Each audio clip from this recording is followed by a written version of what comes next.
Illuminati News, Illuminati News, Illuminati News, Illuminati News. Illuminati News, Illuminati News, Illuminati News, Illuminati News.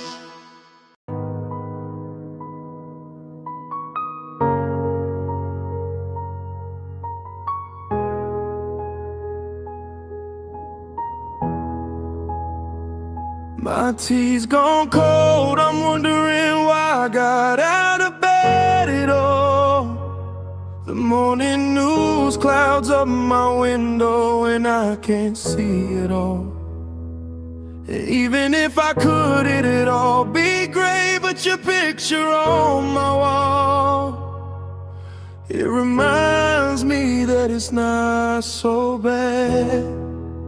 It's not so bad. Dear Donald, I wrote you but you still ain't calling.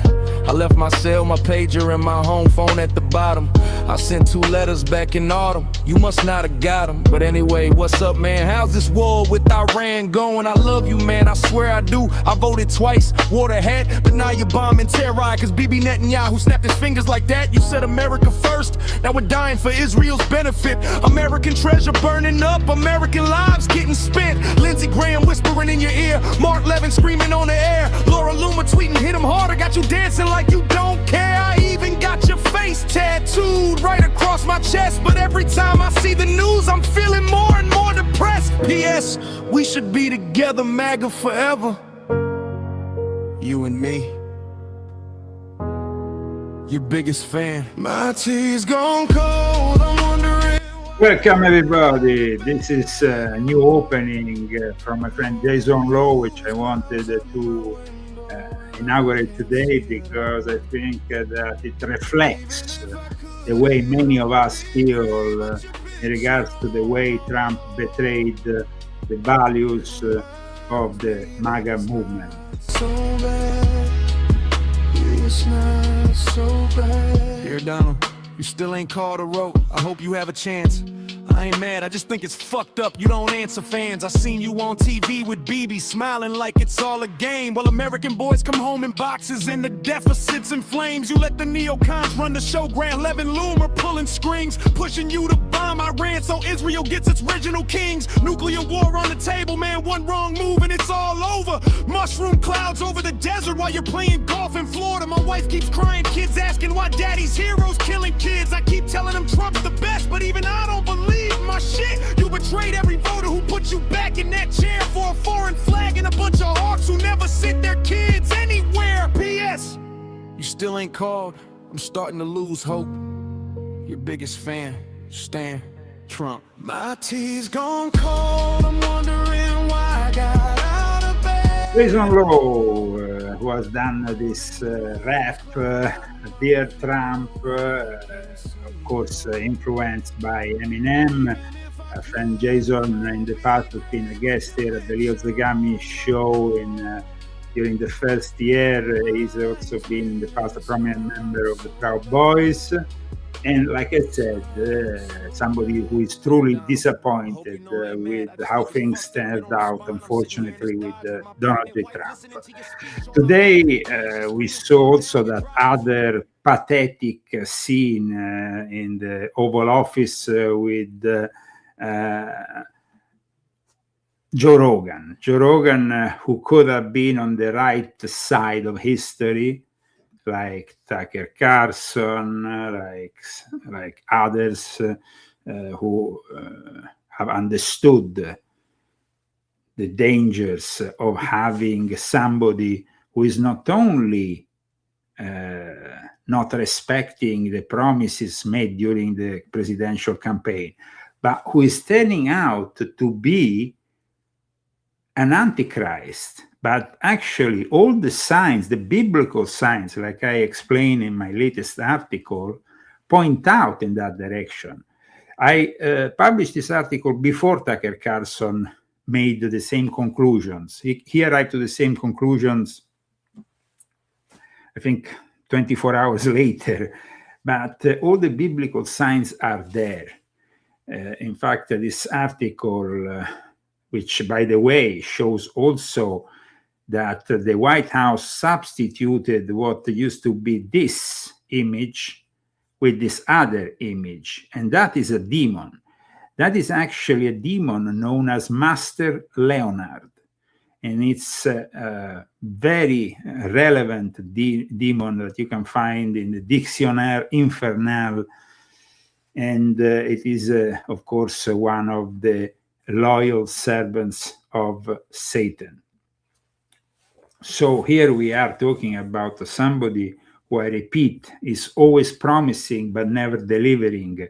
Like we discussed last week, all this, of course, fits very well with chaos magic, where everything is permitted and nothing turns out to be true, though, because that is, the inspiration for it came from Hassani Sabah all the way to William Burroughs. And of course, in the second half of the 1970s, then they formalized what chaos magic really is. And Trump continues with his Antichrist spirit. But today we wanted to discuss the subject also in relation to holy wars, because as I've explained in volume 10 of my Confessions, which is dedicated to the eternal conflict in the Middle East, the holy war, the concept of the holy war, was actually born within Islam and then embraced by the Crusaders. So we have this Antichrist, this prominent figure in the end times. As I explained in my article, he was even wounded on the head, which is also said to be a sign, which seems pretty clear to me. It's now, maybe Trump could not be the ultimate, is not the ultimate Antichrist, but is definitely aiding the future Antichrist, because many, of course, are pointing the finger directly on Jared Kushner, his son-in-law, because he's part of the Chabad Lubavitch movement, because he goes around without even having any security clearance, representing the United States for some of the most important crises with Russia, with Iran, and he doesn't really have an official role. Now, we know that the Antichrist is a deceptive figure, that it will appear initially to be quite likable, and Trump got the majority of the popular vote.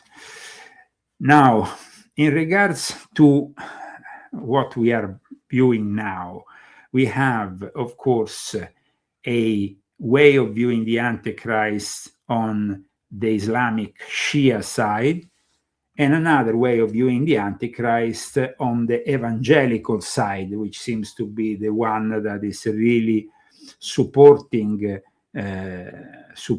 Trump still.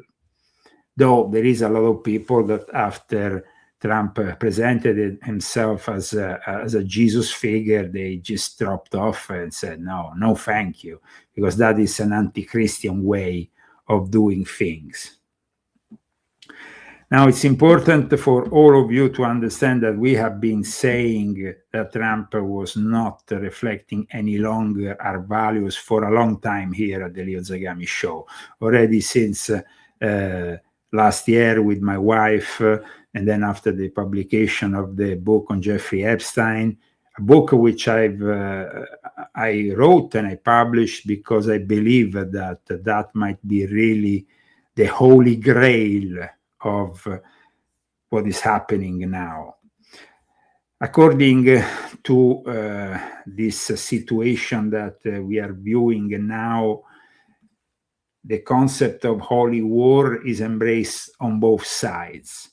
And so let's start today's show also by viewing this gospel according to Quentin Tarantino. So the prayer is Caesar 25:17, and it reads, and pray with me, please. The path of the downed aviator is beset on all sides by the iniquities of the selfish and the tyranny of evil men. Blessed is he who in the name of camaraderie and duty shepherd the lost through the valley of darkness, for he is truly his brother's keeper and the finder of lost children. And I will strike down upon thee with great vengeance and furious anger those who attempt to capture and destroy my brother. And you will know my call sign is Sandy 1 when I lay my vengeance upon thee. And you will know my name is the Lord when I lay my vengeance upon thee. Now, what happened is definitely unprecedented. Except quoting a fake Bible verse from a Tarantino movie, from Pulp Fiction. I mean, come on, guys. I know that these people want to mock religion, but they are really going a little bit too far, I think. So, you know, when you are actually viewing the defense secretary, now the secretary of war, who is claiming to quote the Bible, all serious there in front of these soldiers, and instead is from a 1994 movie from Quentin Tarantino with Samuel L. Jackson reciting this part, which is a fictionalized version of Ezekiel 25:17. I mean, it's just the epitome of something. I mean, this is the manifestation of something clearly demonic. So when we talk about the religious wars arise from territorial disputes, but in the past they were also based on eschatological, theological differences. Now, major historical examples include, of course, the Crusades. But like I explained in volume 10 of my Confessions, which I have somewhere, it's very important to understand that it was actually Islam that inspired these wars of religion in the first place, the Crusades, because in reality, Jesus never invited his followers to do a crusade. It was the Pope. Religious wars started in the Muslim world. They started between Sunni and Shia, the Battle of Badr in 624 after Christ, and the expansion into North Africa, West Asia. And then the religious wars and the expansions in the Muslim world, especially from Sunni Islam, led Christianity to react with the Crusades. The Pope saw that the Sunnis were, the Seljuk Turks were expanding, and so they decided it was time to react with a religious holy war interpretation of the Bible. And that's what happened. And the Crusades started. Now, some people are still asking me about that opening track we had today. You can find it on the YouTube channel, where one of the YouTube channels, I actually think I uploaded it on all my YouTube channels.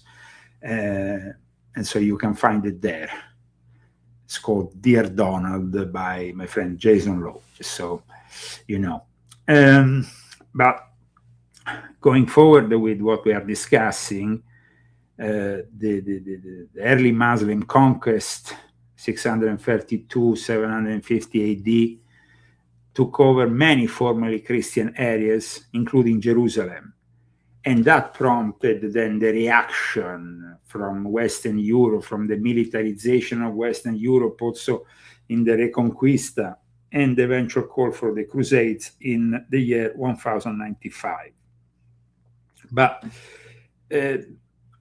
let's say that religious wars, in the way that we know them, are definitely inspired by the Islamic, let's say, conquest, and also their way they used to protect their pilgrims, which also inspired then the birth of certain knighthood orders, like the Knights of the Holy Sepulchre first, and then, of course, the Knights of the Temple, the Knights Templars.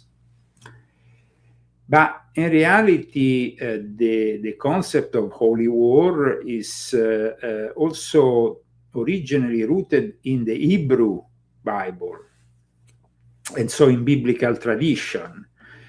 There has been, in particular, certain conflicts in the Old Testament, like the conquest of Canaan, the idea of what is known as the Milmet Mitzvah, the commanded war, or Herem, which is the total destruction of enemies under divine oath, that serve as an early examples of religious warfare.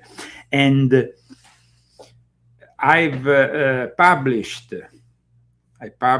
this article on leozegami.com, like I said before. Then we saw also Tucker Carlson making the same accusations and actually citing some of the same biblical verses which I've cited here, because I think it's pretty clear that Trump has made a mockery of Christianity and that Trump is not really following Christianity. And I've been saying that for a while. And you can, of course, know more about it if you get this book, The Rise and Fall of a Frankist Monster, because in this book I explain, first of all, the roots of Christian Zionism, which is to be found not in the dispensationalism of the 19th century, but rather, well, dispensationalism helped the expansion of it. But the original idea was in the Puritans. Those Puritans, the same Puritans that came over with the Mayflower, but also the same Puritans that took over England with Oliver Cromwell, beheaded the king, and for a period of time also gave the possibility of great changes because it became a republic rather than a monarchy.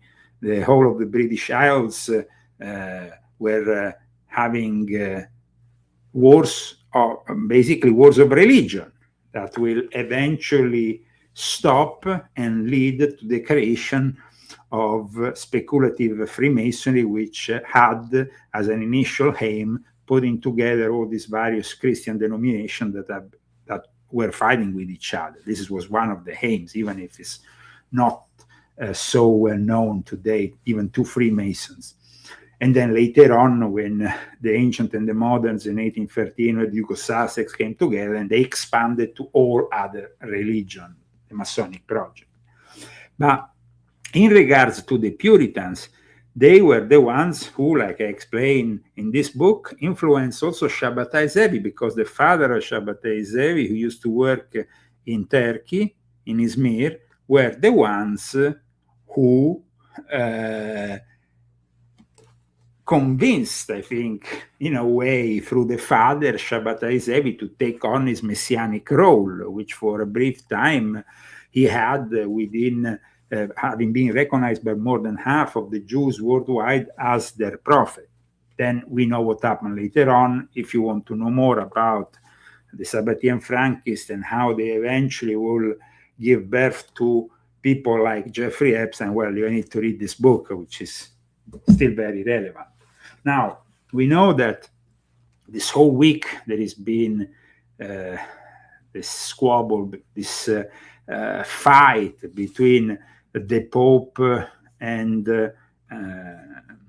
Donald Trump. I've actually discussed it even before it started with an article which also talked briefly about the latest Bilderberg meeting in Washington, D.C. There is still an ongoing war of words, at least, between the Pope and the whole of the Trump administration, including J.D. Vance, who even said to the Pope that he should think better about discussing matters of theology. Now, what should the Pope discuss? Football?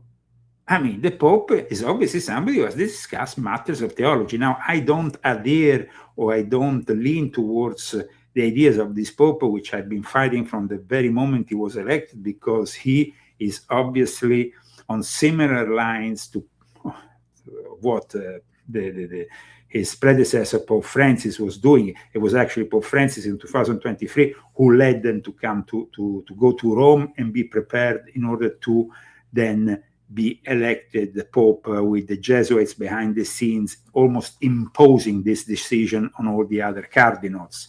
And on top of that, they kind of made it look like a good choice to have an American Pope because of Donald Trump. That's why Trump then said, oh, it's also because of me that you have become a Pope.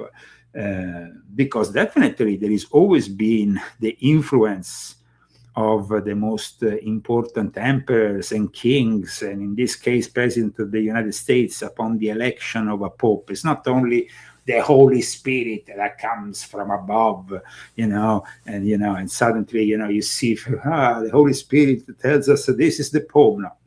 No. Pope is definitely a geopolitical choice.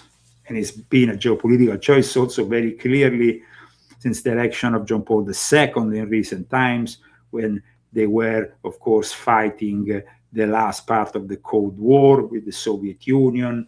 It was a choice also with Ratzinger, who in a way took over because Pope Francis was not yet prepared, let's say. However, in volume 12 of my Confessions, which is a very important book also, I explain why this church is favoring immigration, why this church is doing all these things which are, of course, the opposite of what we as conservatives will like. People thought that maybe we will have a more conservative Pope, but that's never going to happen, because the church has changed after the Second Vatican Council, Vatican II, which took place in the first half of the 1960s. Now, the fact that this Pope is fighting openly with Trump has made him actually very popular, because up until the other day, Pope Leo was simply the successor of Pope Francis, and nobody was giving a damn about this Pope. And now suddenly he is the number one defender of I don't know what in the eyes of many people who see obviously Trump trespassing on something he shouldn't have trespassed, because Trump is not a Christian, and he's not a believable Christian, no matter what they say about his religious inclinations. He's not a believable Christian. Now, in regards to the religious wars, previously, we had the Crusades, we had also the Muslim inner fightings that led to some wars between the Sunni and the Shia, which have always been the minority amongst Islam, and that now, since 1979, have, of course, a whole country in their hands. And this country, which is Iran, has changed the mentality of the people of Iran in a way that it will be very difficult for a Pahlavi monarch to come in. Because in Iranian Shia theology, and now I want to define a little bit the two different sides here at work. We have the Christian evangelicals and Christian Zionist lot, basically the Christian evangelical Zionists at work with Trump. On the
We had some technical difficulty. I apologize for that. We're gonna, of course, recover the 5 minutes that seem to have somehow blocked what I was saying. And so here we are again. Let me know if you can all see me, and we will continue with today's transmission.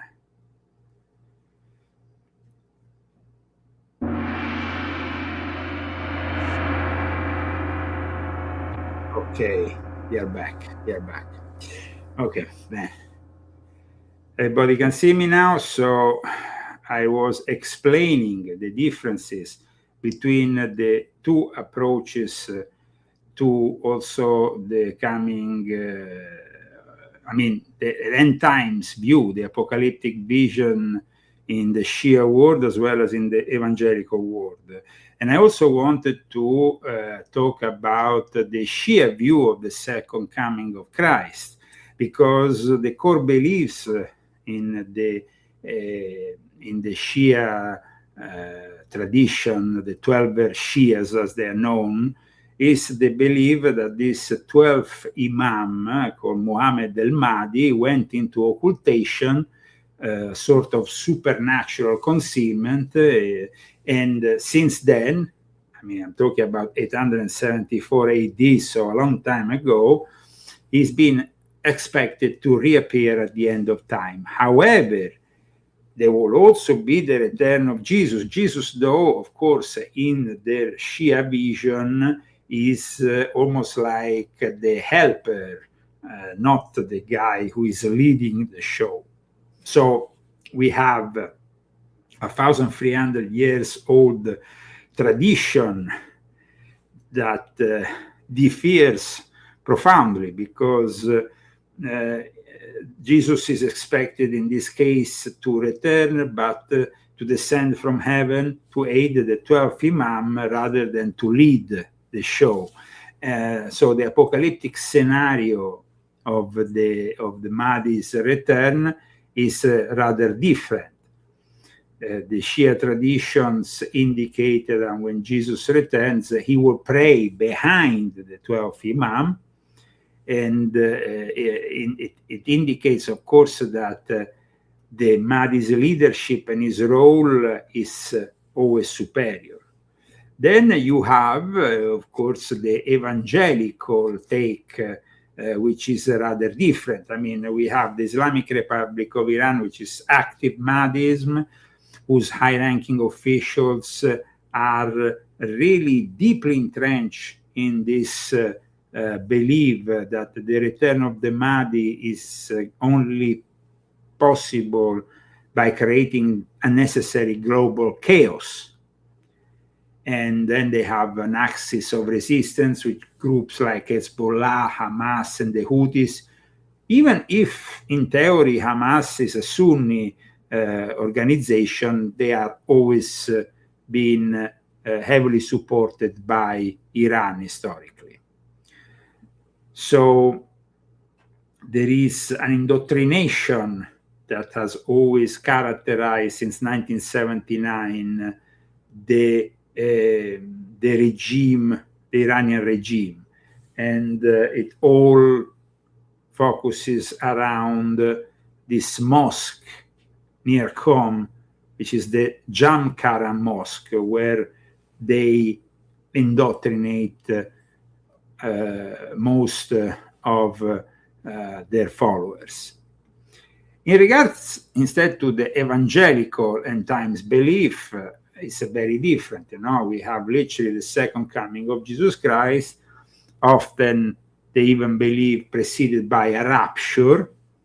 These raptures where believers suddenly are going to be taken to heaven. And this worldwide view also emphasizes 7 years tribulation, the rise of the Antichrist, and of course the final battle of Armageddon. Now, the evangelicals have provided Trump with roughly 80% of their vote in 2024 and in 2020. 2020, of course, we know how it ended, but they're very loyal. They have been very loyal. I don't know if they will continue, though, to be very loyal.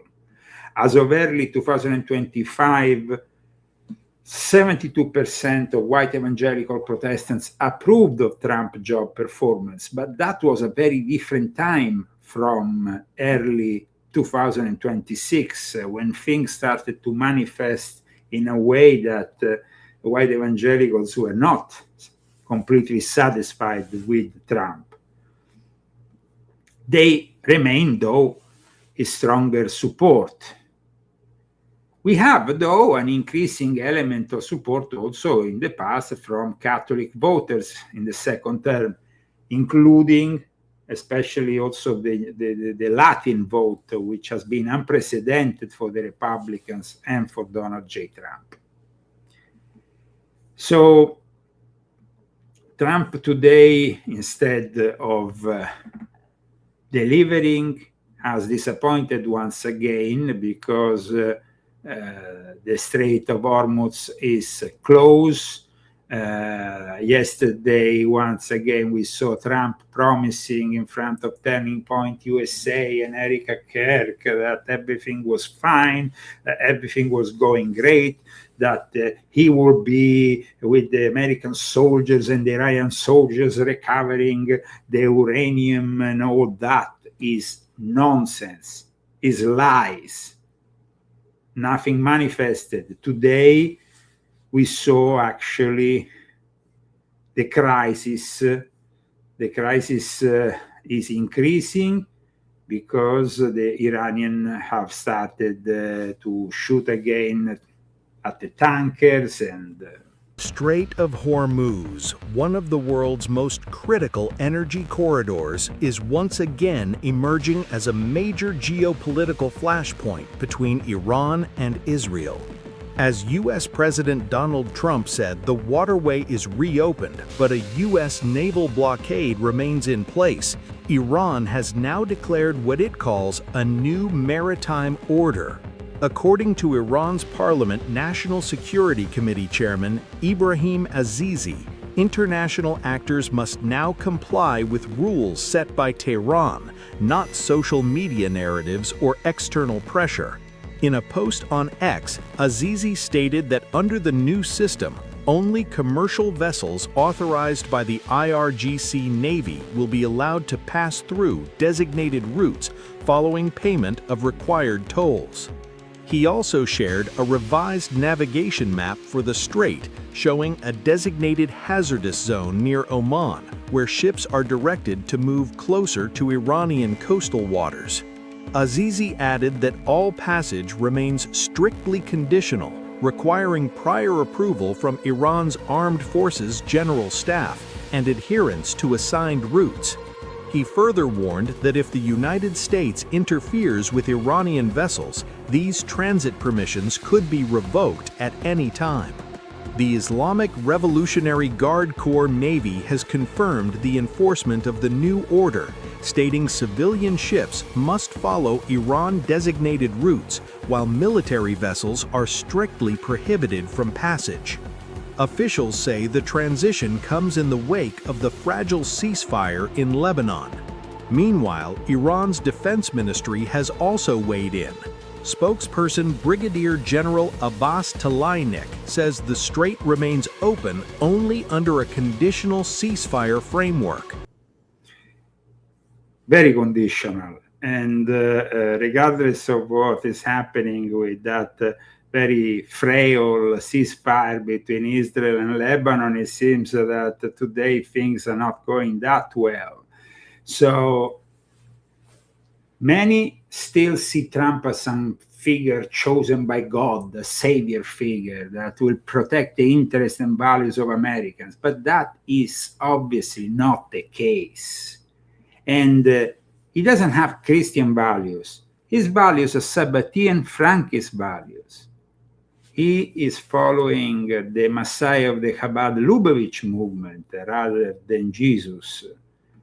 and this whole, the centrality of Israel, which is, of course, always been important for Christian Zionism, is now even more important because the Sabbatean Frankists of the Chabad Lubavitch movement have completely taken control through IPAC of the conservative movement. That is really the reason why probably Charlie Kirk was eliminated and removed in a moment in which he was starting to wonder about these Sabbatean Frankists, about these heretical Jews. Now, the roots of Christian Zionism are primarily found in 16th and 17th century English Puritanism, and if you want to know more about it, you can read The Rise and Fall of a Frankist Monster, which I regard as an important book. So then you can learn why these Puritans, particularly in New England, strongly identified the Old Testament Israelites, often referring to themselves as a new Israel and their new home as Zion. But in reality, they also believed that they have always believed that the return of the Jews to their ancestral land was a central part of the post-millennial belief in a future golden age on earth. And then, of course, you had the dispensationalism, which is a Christian theological framework that became very relevant here in the United States of America, starting in the 1800s.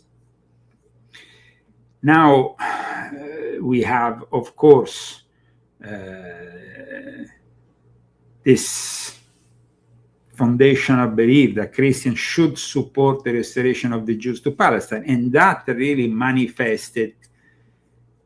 And now, of course, though, things are going astray because now we are witnessing a series of wars that people are viewing as holy, each in their own mindset.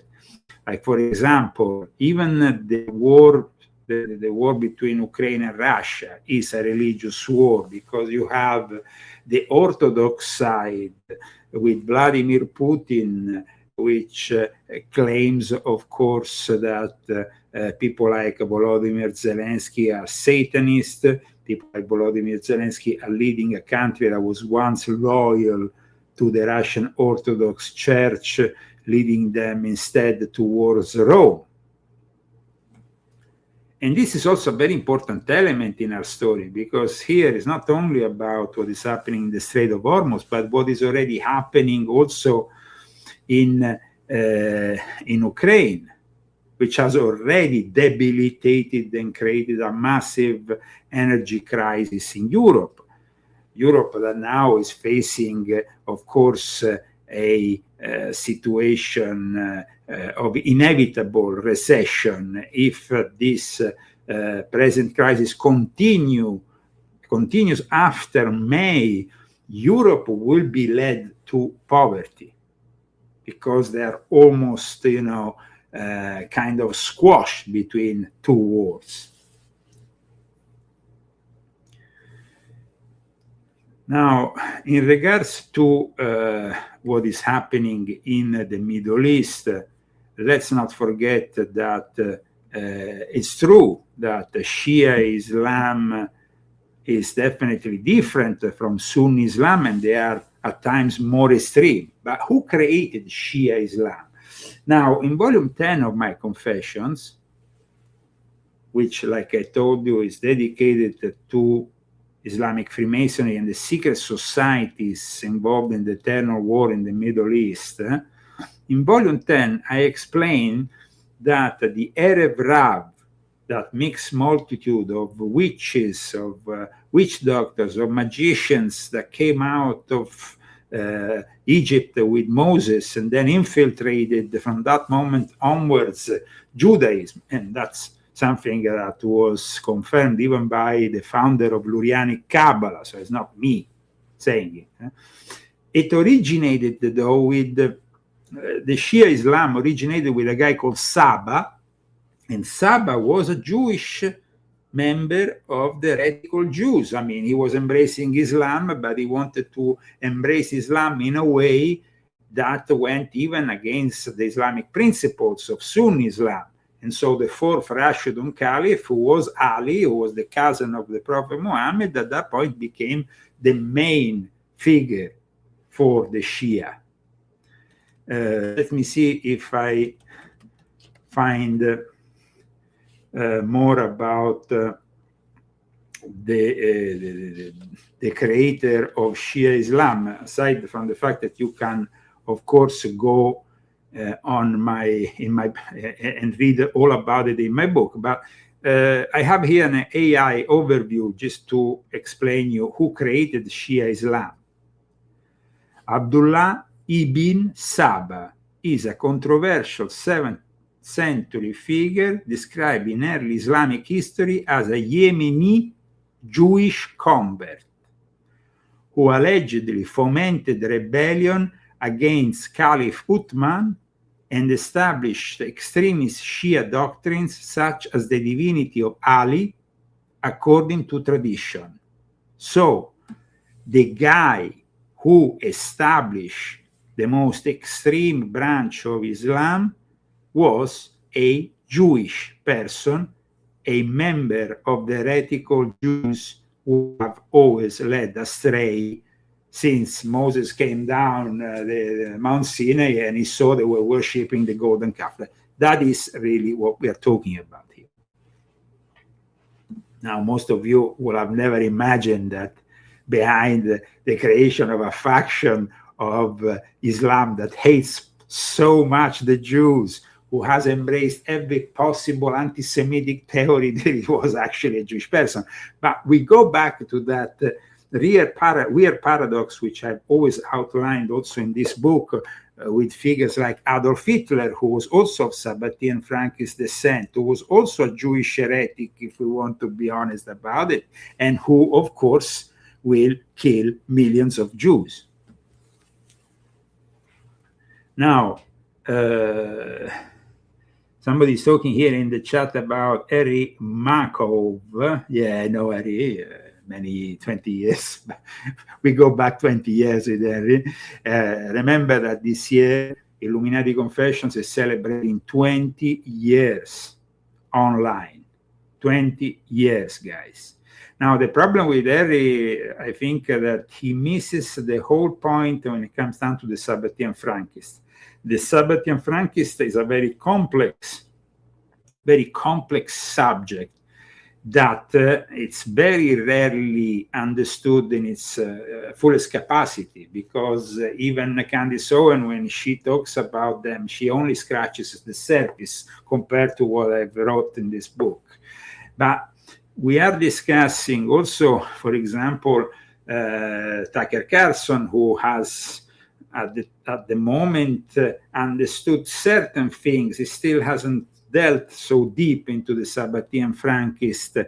He's still scratching the surface, but he's starting to get there, especially when he criticized the Chabad Lubavitch movement, which is a movement of Orthodox Jews that was infiltrated by the Sabbatean Frankists a long time ago.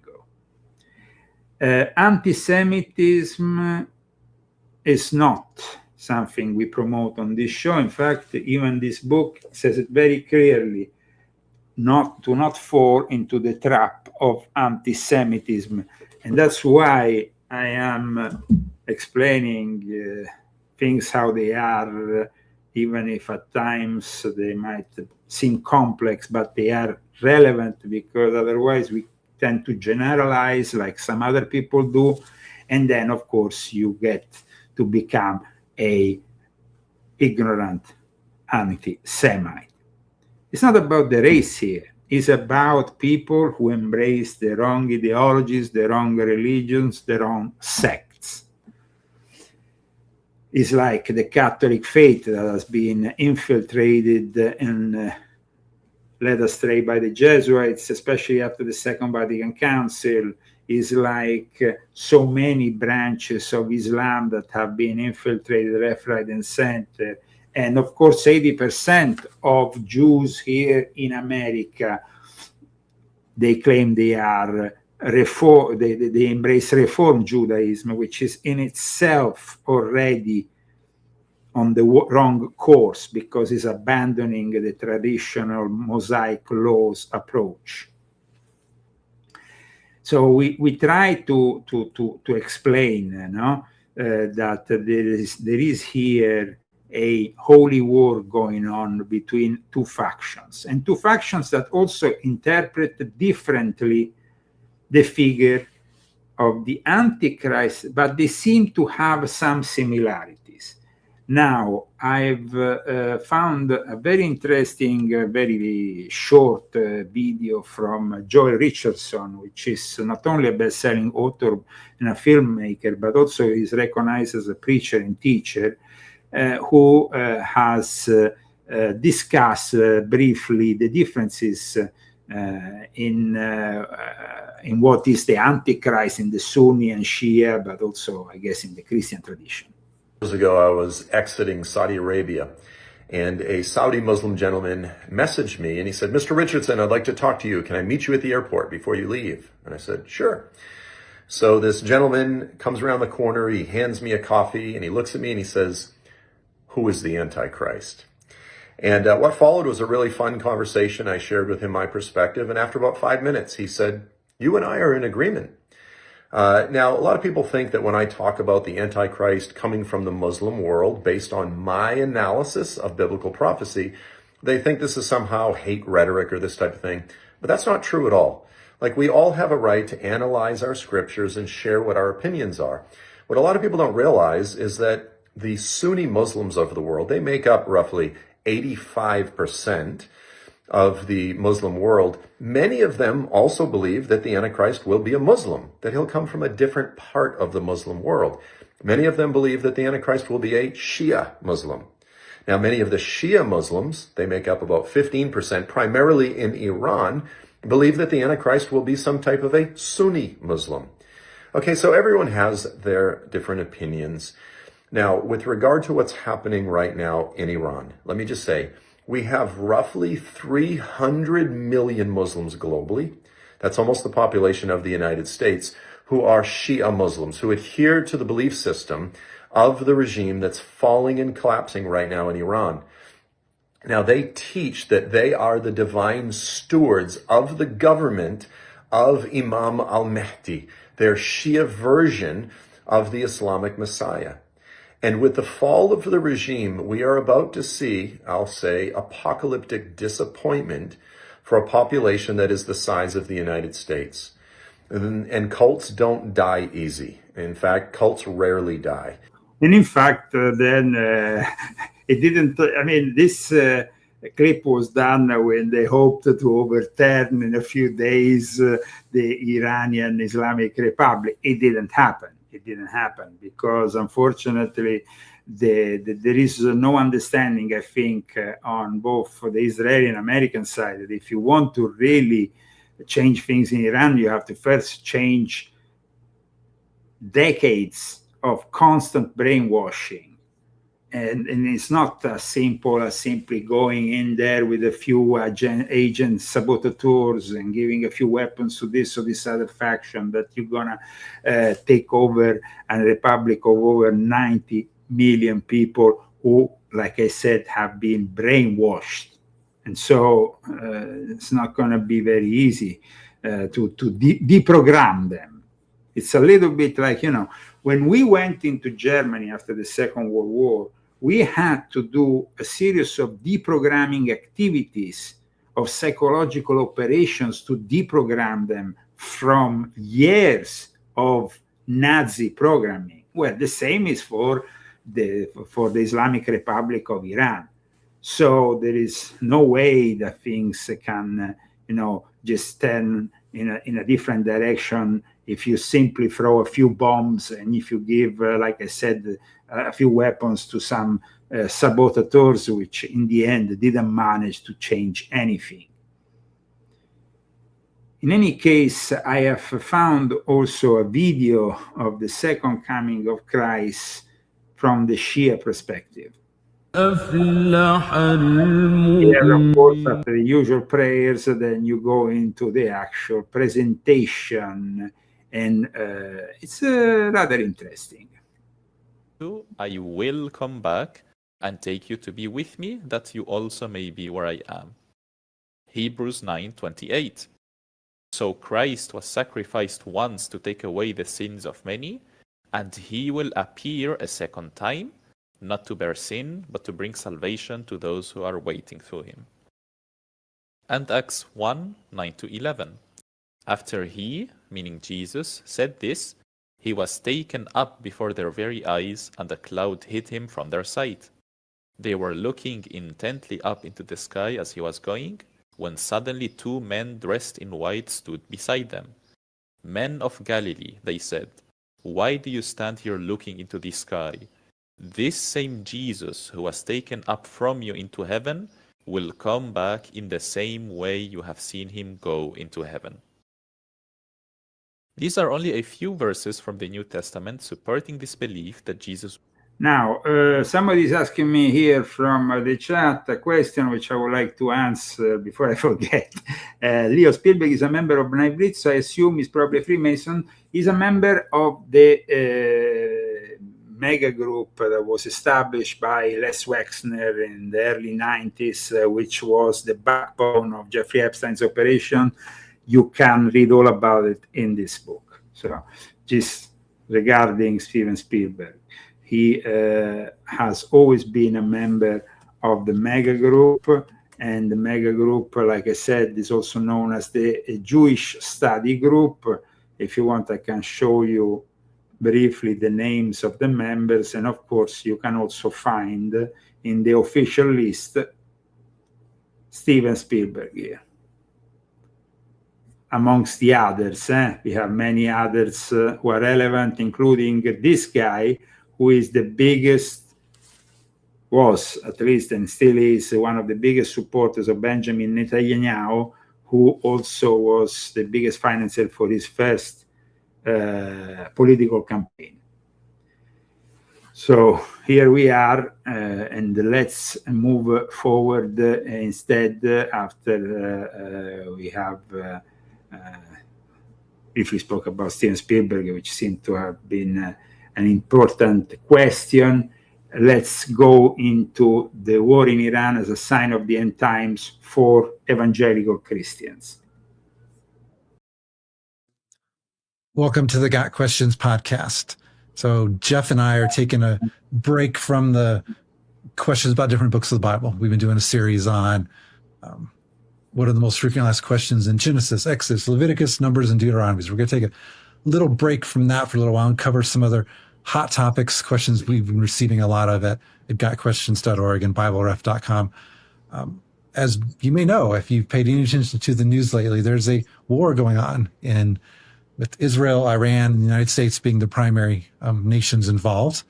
Now, for those who don't know who is this guy, he is part of God Question Ministry, which is a ministry explicitly Christian, evangelical, Protestant, and non-denominational, with a theologically conservative and even, I would say, Calvinistic stance on doctrine. And for the past approximately 3 weeks, this conflict's been happening. We've been getting a lot of questions about, is this particular war conflict in the Bible? Does it have any end time significance? Is this a sign of the end times?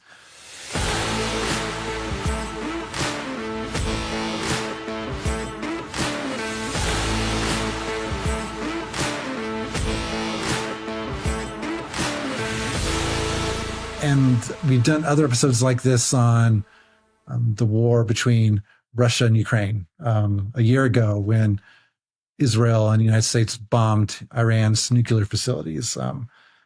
Every time there's an explosion of violence in Israel, this question comes up again and again and again. The busiest day of web traffic in gotquestion.org's 24-year history was October 7th, 2023, when Hamas launched the attacks in southern Israel and killed thousands of people, igniting that whole conflict. So obviously, the Bible talks a lot about Israel. The end times is very Israel focused. There are God promises that God made Israel that have yet to be fulfilled. So anytime anything happens with Israel, understandably so, these sort of questions come up. But at the same time, not everything that happens in Israel has prophetic significance. So that's going to be our conversation today. So Jeff, as you've watched maybe a little bit of the news, studied the issues, what are some things both biblically and worldview related that have come to mind? Biblically, you have that idea of, is this a trigger for the end times? Is this a sign of the end times? I think when we look at what scripture actually says, then I think we've got good reasons to think that, in a sense, seeing this conflict happen kind of makes you think that, okay, I think this means actually that the end times might be a little bit further down the road than they are right now, because of the way this fits into some of the prophecies about actual battles that are going to happen with the countries that are involved right now in the end times. And then from a worldview standpoint, it's interesting to see how issues like this always get tied up in the same sort of worldly tribalisms that we get involved in with anything else. So here we have the evangelical perspective and the Shia Iranian eschatology. So the Shia Iranian eschatology that views the Antichrist as the Dajjal, this evil figure embodying deception, materialistic corruption, and ultimate opposition to God, which they now openly claim is the Epstein regime, and of course the Epstein Queen Melania and Donald J. Trump. Welcome to the Leo Zagami Show, to 20 years of Illuminati Confessions. You always heard it here first. For 20 years, I've been trying to warn you about what will happen, and now things are actually manifesting. They are manifesting, and of course the holy wars are part of the rise of the Antichrist, because the reign of the Antichrist is strictly limited in time. And it's not the Antichrist of Peter Thiel, because Peter Thiel is a joke. Peter Thiel, imagine, was talking in Rome about Gulliver Travels, about I don't know what. I mean, the guy is trying to create a justification for Palantir, which is itself a tool of the Antichrist, claiming that instead the AI and robots are protecting us from the Antichrist. So, I mean, Peter Thiel is complete disinformation, and just like some small snippets of truth here and there. Now, the second coming of Jesus Christ, of course, is going to manifest if the ultimate Antichrist comes to fruition, and of course with the false prophet. And they will be defeated, though, all without human intervention, because that is what we hear in Thessalonians, 2 Thessalonians 2:8, Revelation 19:20. This is breathe of his mouth and the brightness of his coming, and will cast into the lake of fire the enemy. I will add the eternal enemy. Now, according to Christian end times prophecies, you will have wars and rumors of wars, which is a phrase everybody knows that Jesus gave in his discourse which is then laid on Matthew 24:6, in Mark 13:7, in Luke 21:9, and all this Olivet discourse on the Mount of Olives there, they're leading to a final battle that will finally see the destruction of the Antichrist, which is expected to emerge as a charismatic leader, which looks more and more like Donald J. Trump. But Trump is old, and that's the problem. He can't be probably the ultimate Antichrist because he's way too old, but he can be a useful tool for the coming Antichrist. And that's what is happening, unfortunately. And it's pretty clear. the constant obsession with cryptocurrency, the constant obsession with materialistic values that have nothing to do with Christianity. Now, a lot of people have criticized me since in the last few months I've taken an anti-Trump stand. But now that also my friend Alex Jones has done the same, now that people like Tucker Carlson have done the same, now that Candace Owen has been doing the same for a while, and then even Megyn Kelly, I think we are all ready to say the same thing. This guy is dangerous for the future of America. And he's only facilitating the rise of the Democratic Party. Jared Kushner, of course, is his son-in-law, but is also something more and something more sinister, which connects him directly to the Sabbatean Frankist cult. It's not a coincidence that the father of Jared Kushner is now the American ambassador in France, which is traditionally the headquarters of the Sabbatean, one of the most important countries within the Sabbatean Frankist cult. It was the Sabbatean Frankists who actually actively participated to the French Revolution and even the creation of La Philosophie Sociale. And I'm not saying this because I'm making it up. In the wake of the French Revolution, Moses Dobruska, who was the first cousin of Jacob Frank,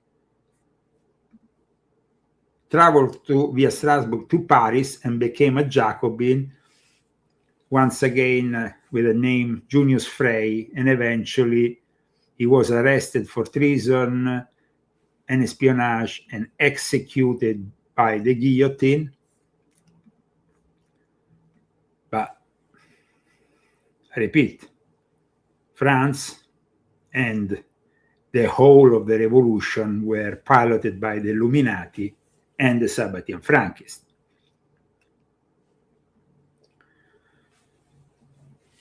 The previous attempt to re-establish the Pahlavi dynasty in Iran has failed and is failing because it doesn't have the right cards. It doesn't have the right backing. And like I stated earlier, after so many years of brainwashing, it's not easy, especially when you're dealing with these kind of people. Benefit them. At-Tabari chose it and said, and the verse is specific to those who will be among them at that time.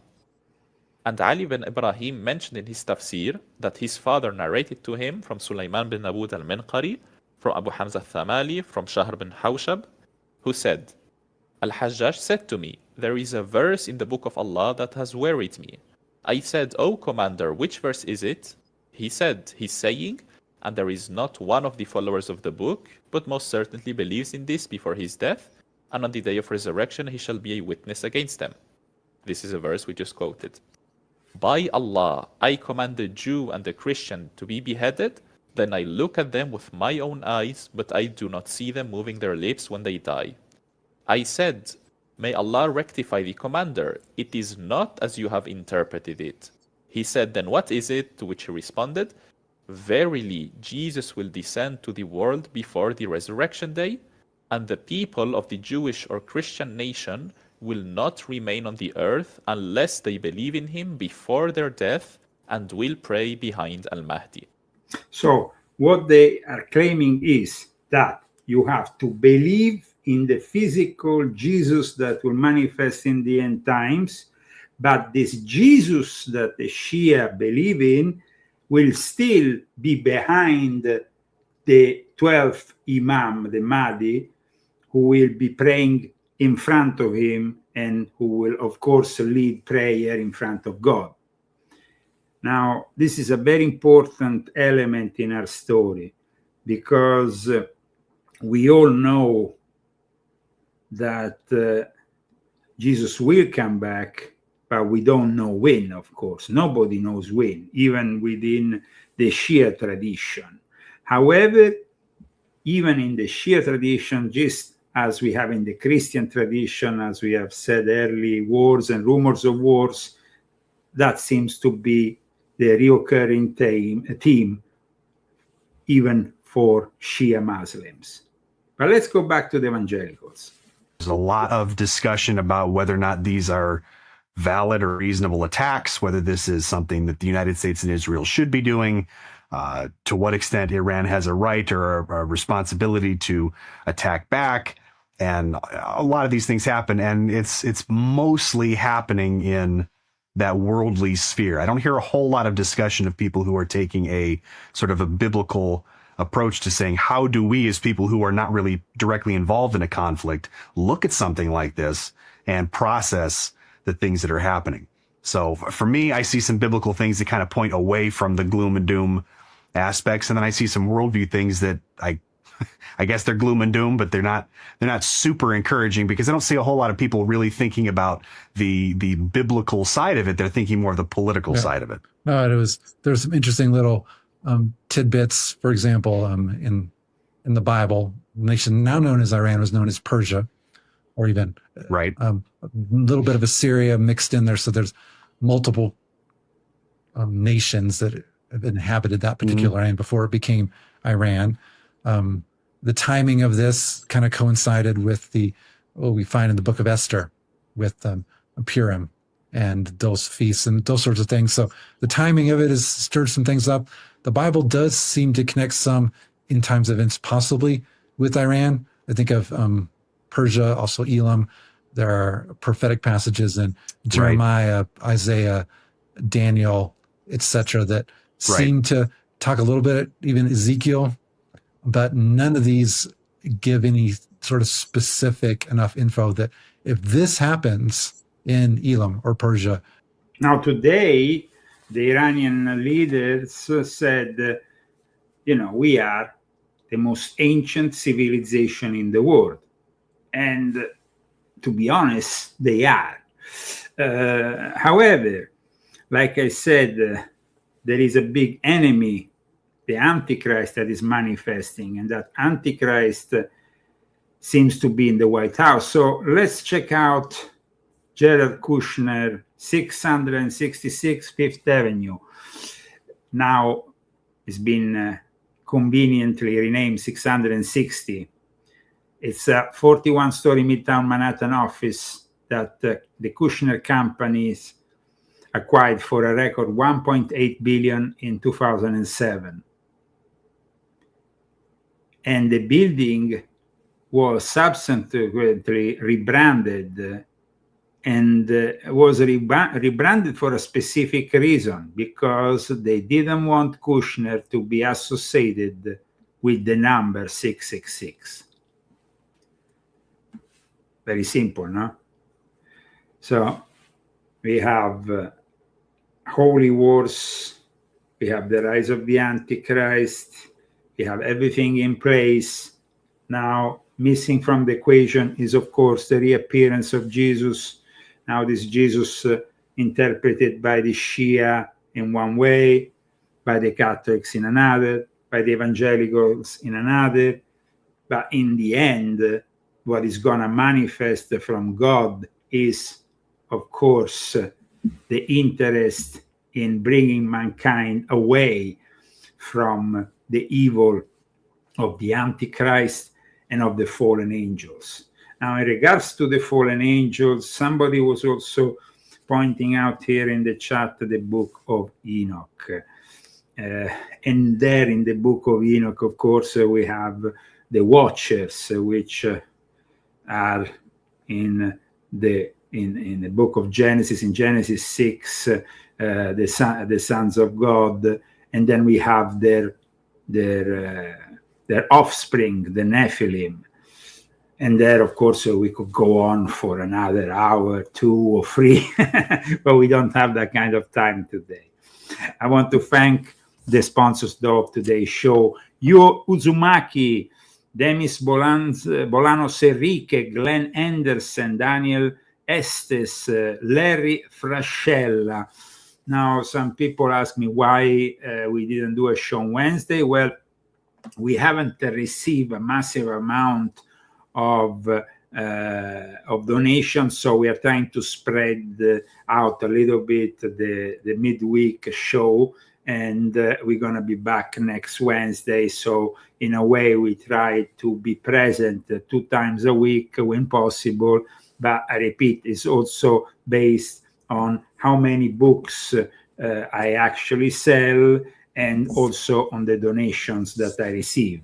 Remember, we not only have my books, but also the cookery book of my wife, Zagami Family Cookbook, Authentic Italian Cooking, which is a great way to transform your kitchen in a 5-star restaurant, Italian 5-star restaurant, of course, with fantastic dishes. These days, with the present crisis, soon it's going to be impossible to go out for a nice meal. So why not stay at home and transform your own kitchen in a fantastic restaurant? My wife has studied a lot when she was in Italy, Italian cuisine, and then she was able to transform our modest kitchen here during the pandemic. And so she has direct experience. And so I highly suggest you purchase this book, which is the first.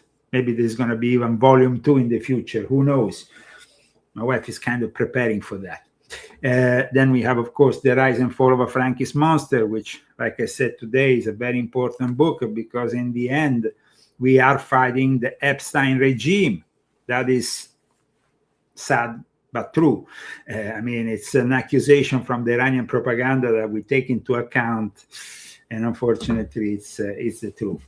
And then we have, of course, Volume 12, which is the book which explains you how the Catholic Church has been hijacked.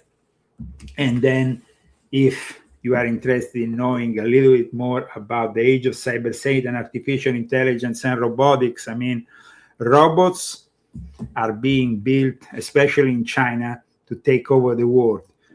However, they seem to also have some serious problems every now and then when they malfunction. So we are still kind of witnessing some imperfections, fortunately. Check this out. 3个机器人啊，有2个跑懵了。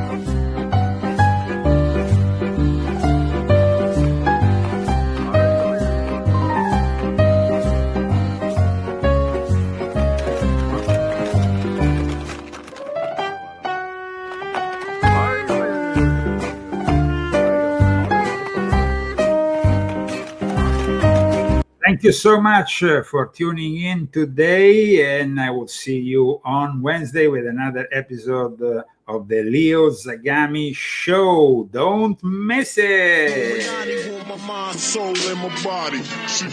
He said, woe unto you.